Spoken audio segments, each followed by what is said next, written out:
go, another video.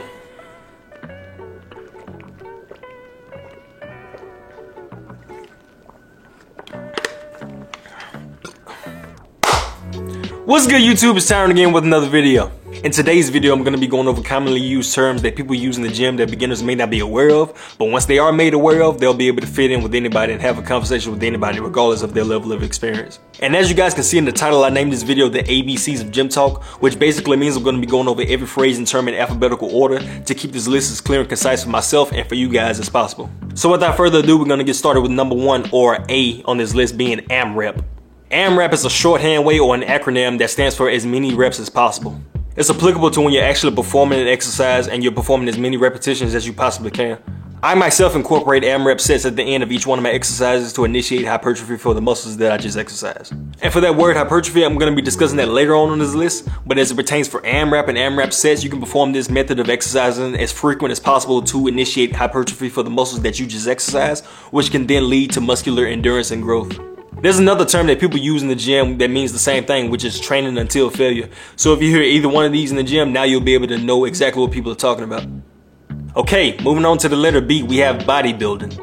And just like in the term, it's pretty self-explanatory. You're gonna be building up your body through rigorous exercise. Typically with bodybuilding exercises, the set range is gonna be anywhere from being mostly moderate to fairly high. I would say aim for like 3 to 5. That's like optimal, at least in my opinion. Whereas with the rep range, it's gonna be fairly high. So like I would say 8 to like 12 reps of each exercise. That's kind of like the optimal when it comes to bodybuilding exercises. And if you perform these types of exercises over a prolonged period of time, you're going to eventually see the increased muscle size and the muscle mass that you put onto your frame, which can be a way that you can track your gym progress. Bodybuilding in particular focuses on a specific type of hypertrophy, which is sarcoplasmic hypertrophy. The science behind this type of hypertrophy is basically focusing on the sarcoplasm and the blood that resides in each one of our muscles and performing bodybuilding exercises to the point where the fluid volume increases our muscle size.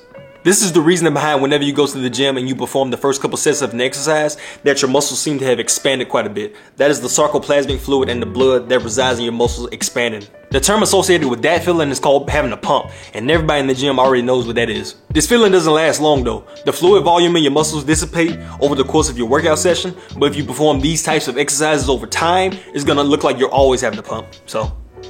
Okay, now we're gonna move on to C, which is gonna be a two-parter. We're gonna have caloric deficit and a caloric surplus. These two terms may sound complicated on the surface, but really with a caloric deficit, you're gonna be eating less to lose weight, and with a caloric surplus, you're gonna be eating more to gain weight. Simple as that. Other terms that can be used are bulking and cutting, and they're just as simple. Because you gotta think about it, right? And anybody who's watching this video right now that has a Costco or a Sam's Club membership, you know exactly where I'm going. When you're going to one of these stores and you're buying an item that's in bulk, you're making sure that you have a surplus of something so that you don't run out as easily. And deficit or cutting is the clear-cut opposite of bulking and surplus, which basically means you don't have enough of a certain thing or you're operating with less than. And it means the same thing when it comes to body weight. Whenever you're in a caloric surplus or a bulk, you're intaking enough calories to not only satisfy your daily maintenance body weight, but to add on body weight on top of that. As opposed to cutting or being in a caloric deficit, you're gonna be eating less calories than needed to satisfy your daily maintenance body weight, thereby losing weight. Okay, now we're at D, and the term that I have for you guys is DOMS. DOMS is a shorthand way or an acronym for saying delayed onset muscle soreness, which is basically saying that you are sore for a couple days after you've worked out a particular muscle group. Anybody that works out knows that this is one of those unfortunate side effects when it comes to the gym, but it's just one of those things that you have to deal with. However, I will say that DOMS for legs after leg day, that is probably one of the worst things you deal with in the gym. I'm not even gonna lie to you. And if you've done enough leg days, you know exactly what I'm talking about. It's never that day after the gym on a leg day that gets you. It's that second day. That second day, good Lord Almighty, it's like having crutches for legs. Like you don't want to flex your muscles at all. That's how sore that you are. You can and probably will experience DOMS with every muscle group that you work out, but I don't think anything tops having DOMS for legs. Like that hurts. The thing that I figured out for myself at least is that if I incorporate some type of cardio, namely biking, into that second day after a leg day, I get enough blood flow through my legs enough to where I can speed up the recovery process and not have to deal with soreness after that. So that can be something that you can do on your own, or you can find another remedy that helps, but that works for me. But either way it goes, you're gonna be dealing with DOMS regardless, so you need to be figuring out a way to mitigate that soreness as much as possible. And now we're at the letter E, and the term that I have for you guys is ego lifting. Ego lifting, That's something that I've dealt with in the past and I still do to an extent, but it does no one good to ego lift at all. Ego lifting basically is trying to exercise with a weight that you are not accustomed to, that you've never tried, that you aren't comfortable with, that you have no business trying whatsoever. The main factor behind ego lifting is pride, and I know this from experience. You want to look strong in the gym, you want to look like you know what you're doing, you want to look like the expert, and in the long run, you're doing yourself more harm than good. There's too many risks associated with ego lifting for it to be beneficial, so I try to stay away from that as much as possible. I try to remind myself to get in where I fit in and do what I am comfortable with doing and what I am actually strong enough to do.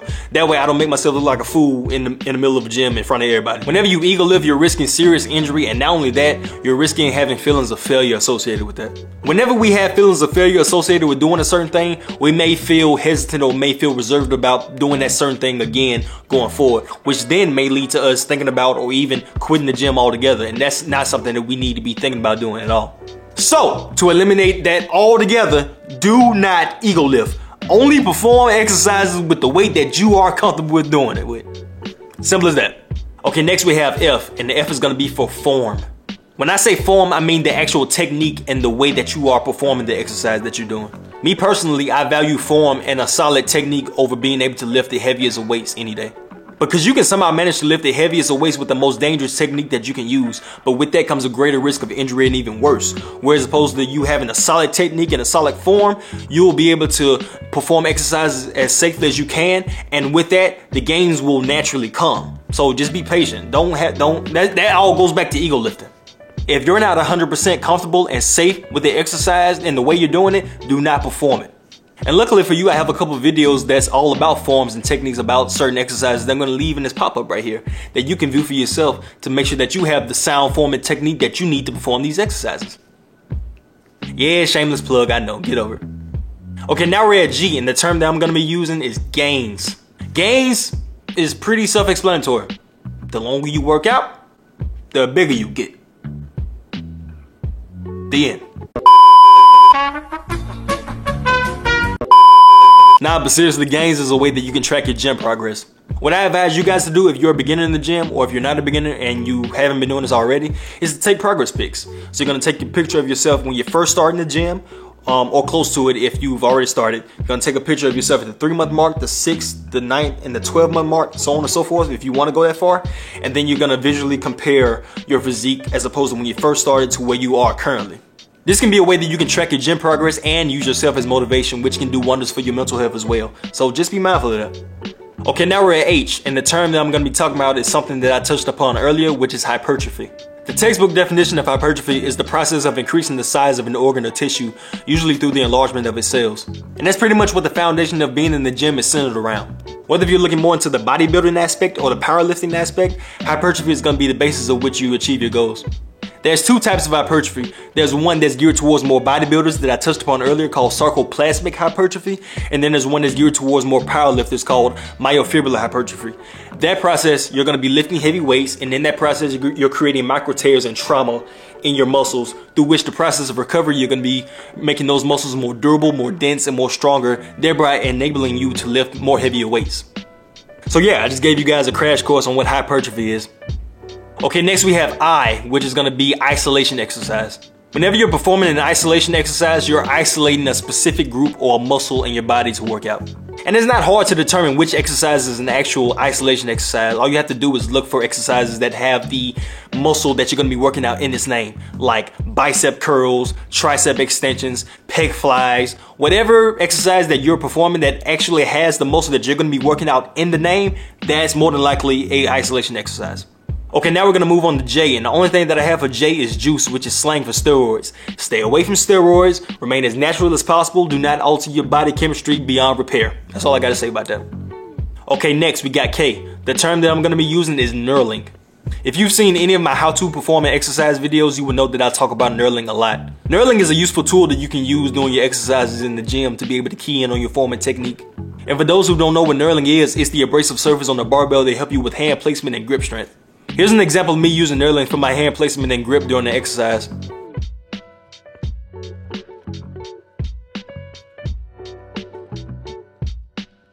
So yeah, I think knurling is quite important in the gym. Okay, next we got L, and I'm gonna be talking about lactic acid. Lactic acid is produced whenever you're working out and your muscles are producing energy without any oxygen being present. That's one of the main reasons why you should remain hydrated during your exercises, because you're going to be feeding those muscles that starve of oxygen. Like, you know, whenever you're working out and you're close to failure on a certain exercise and you feel that burning sensation in your muscles, that's lactic acid buildup. The energy that your muscles need to perform exercises is going to be attained through your body breaking down glucose, and as a byproduct, lactic acid will start to form. So it's important that you're taking the adequate amount of rest in between each set, you're drinking enough water, and you're breathing as much as possible to replenish your body of the oxygen that you need. Okay, so I think now was a good stopping point for this video. I just threw a lot of information at you guys, and I have a lot more information to go over, and I don't think I have enough time in this video to go over everything, so I'll just end up making a part 2 eventually. If you guys want a part 2, let me know by leaving a like, subscribing if you're new, and commenting down below. Let me know what I can do for future videos outside of this part 2. And turn on your post notifications so you'll be notified whenever I post future content. And I'll catch you guys in the next video.